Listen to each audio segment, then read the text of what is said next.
नमस्कार, आप सभी का स्वागत है। मैं हूं आपके साथ शुभेंदु सिंह और बुलेटिन की शुरुआत कर रहे हैं इस वक्त की बड़ी खबर के साथ।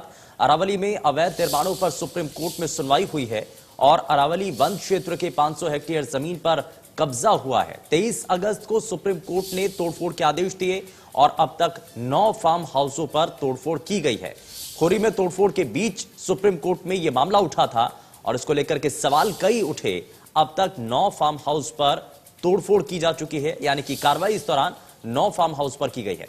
खोरी में तोड़फोड़ के बीच सुप्रीम कोर्ट में यह मामला उठा था और इस पूरे मामले को लेकर सुप्रीम कोर्ट में सुनवाई हुई और अरावली में अवैध निर्माणों पर सुप्रीम कोर्ट में सुनवाई।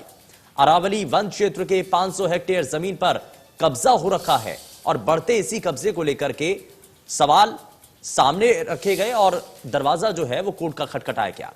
अब तक 9 फार्म हाउस पर इस दौरान तोड़फोड़ की गई है, एक्शन लिया गया है। वहीं खोरी में तोड़फोड़ के बीच यह पूरा मामला उठा था और मामला सुप्रीम कोर्ट तक भी पहुंचा और अब इस पूरे मामले पर अरावली में अवैध निर्माणों पर सुप्रीम कोर्ट में सुनवाई। तो अरावली वन क्षेत्र के 500 हेक्टेयर जमीन पर यह कब्जा है। 23 अगस्त को सुप्रीम कोर्ट ने तोड़फोड़ के आदेश दिए थे। सुप्रीम कोर्ट ने एक्शन लेने के लिए कहा था और अब तक 9 फार्म हाउसों पर तोड़फोड़ की जा चुकी है। वहीं खोरी में तोड़फोड़ के बीच सुप्रीम कोर्ट में यह मामला उठा था और सुप्रीम कोर्ट ने इस पर संज्ञान लिया।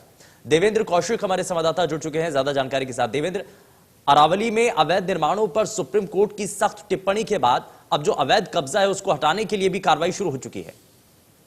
बिल्कुल शुभेंदु, देखिए आज सुप्रीम कोर्ट में अहम सुनवाई होनी है वन क्षेत्र को लेकर, क्योंकि 23 अगस्त को एक आदेश सुप्रीम कोर्ट की तरफ से दिए गए थे कि तमाम जो वन क्षेत्र में अवैध निर्माण है, चाहे अवैध फार्म हाउस हो या शिक्षण संस्थान या बाकी के संस्थान, उनको हटाया जाए। चूंकि मामला खोरी से जुड़ा हुआ था और खोरी में 10,000 मकानों को सुप्रीम कोर्ट के आदेश के बाद में हटाया गया, तो तभी सुप्रीम कोर्ट में PIL डाली गई थी खोरी बचाओ संघर्ष समिति की तरफ से कि अगर खोरी के जो तमाम इतने 10,000 मकान अवैध हैं तो फिर बाकी के फार्म हाउस हैं वो वैध कैसे हैं। चूंकि वन क्षेत्र का मामला था तो सुप्रीम कोर्ट ने 23 अगस्त को आदेश दे दिए थे और इस बीच में वन विभाग की तरफ से और नगर निगम की तरफ से तोड़फोड़ भी शुरू कर दी गई थी। बताया जा रहा है जिस तरह से कि 150 के करीब ऐसे बड़े बड़े संस्थान और फार्म हाउस हैं जिनको तोड़ा जाना है और निगम की तरफ से, वन विभाग की तरफ से उनको नोटिस भी जारी कर दिए गए थे, लेकिन केवल 9 अवैध फार्म हाउसों पर अभी तक कार्रवाई हो पाई थी। इस बीच में लगातार सुनवाई हुई, सरकार की तरफ से वक्त मांगा गया और आज हरियाणा सरकार को भी सुप्रीम कोर्ट में जवाब दाखिल करना है कि